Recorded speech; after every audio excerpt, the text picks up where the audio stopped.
said there was one more thing, and I kind of cut you off.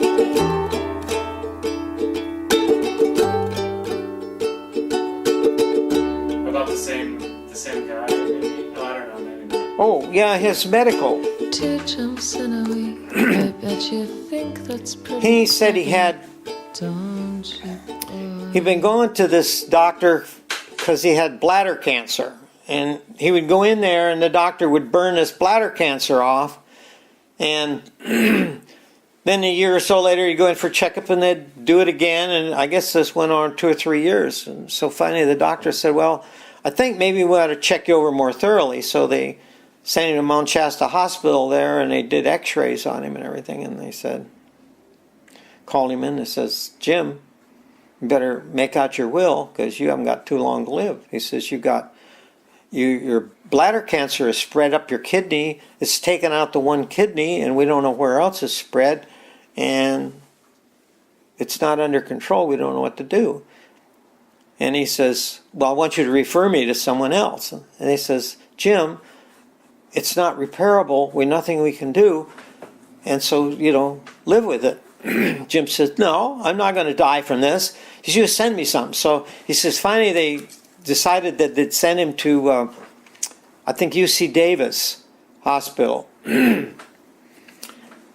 Or else he went to San Francisco. I don't know. He went to one hospital and they had a team of doctors and they did all these tests and everything. And he says, they called me into this room and they said they had 12 doctors sitting around the table. And they said, Jim, this is what we're going to do for you. We think we can help you. We're going to operate and take your bladder out. Because that's cancerous.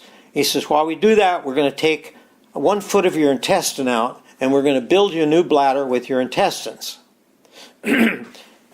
He says, so when we get through with doing that, we're going to turn you over and we're going to take the kidney out that's cancerous. We're going to remove that.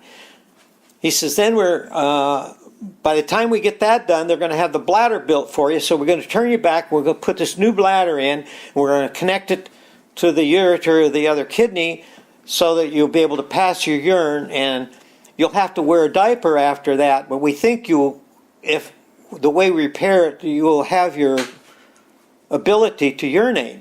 You'll be able to gain control again. But at first you won't. So he said he went through this whole thing and he was back. They got him back on the railroad and he was back working again. Now, that's kind of an unbelievable story, but I never checked any of these stories, so. But I've heard things as strange as that in surgeries, and I know what they could do, but seems like I had another story here written down, that just things that happened to me personally or that I knew were true. Oh. This was an interesting story because it reminded me from the handwriting on the wall.